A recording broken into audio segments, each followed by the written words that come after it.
Hello friends, I'm Realtor Lisa and today I'm here with Matt from Columbia Sanitary, one of the approved septic companies in Gilpin County.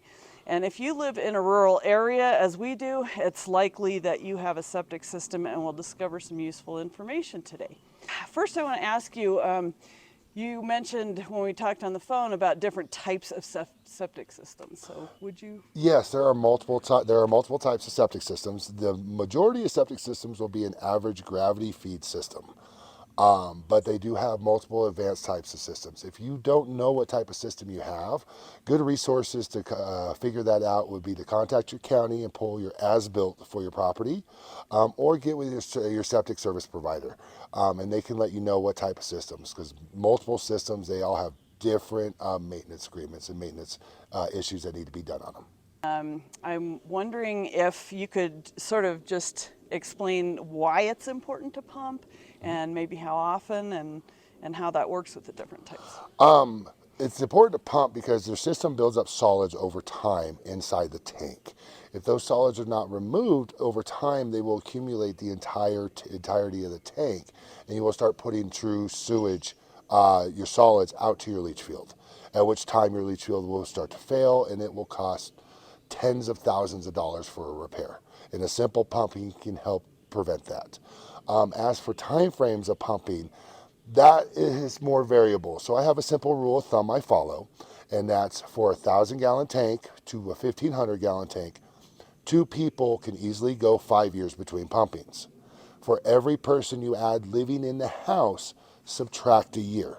So if you have 3 people, 4 years. If you have 4 people, 3 years, so on and so forth. But they're on a case-by-case basis. Whoever your pumper is, ask them and they can adjust that time for you, but I never recommend going over 5 years. This is the time of pumping is where we find a lot of problems that can be fixed early before they turn into a major issue.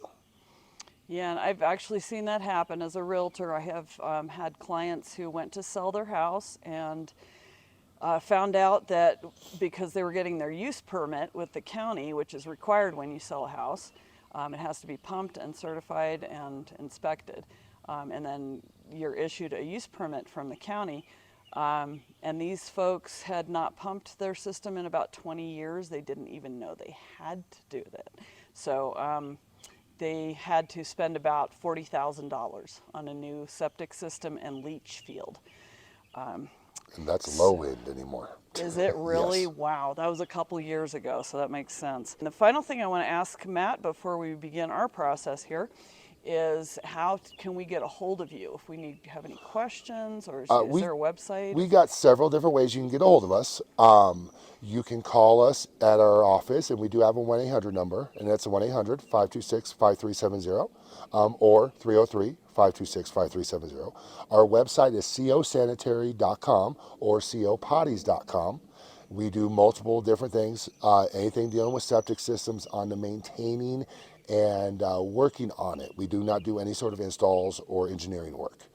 And we also have porta potties and other things like that. We actually rented one from you a few years ago when we were doing our addition, so I remember that. I only personally handle the septic side of it, but anybody's more than welcome to call with questions. You can also put in a work ticket request from us directly through our website. Awesome, thank you so much. You need to check to see if you're actually on septic or not. It's not just in rural areas. You can be in the middle of the city and be on a septic system. So I would double check your history, your property records, things like that. Check with your individual counties would be the best place to look. And you'll have to get with your county health departments to find out for sure. They'll have the records on it on whether you're on septic or city sewer or not. On a normal septic system, you'll have a cake layer on top. A lot of what I see nowadays on what that is that's going to be your toilet paper. If you're using a Charmin, Quilton Northern, or a real thick toilet paper, and if you're using any sort of wipe, they cannot be flushed into your septic system. They will cause a lot of problems over time. In reality, we're all human. I live on a septic, and I don't use single-ply toilet paper. So it comes down to, if you're going to use a thicker toilet paper, I would never recommend Charmin or Quilton Northern or anything like that. Use it minimally. It doesn't matter what type of toilet paper you're using.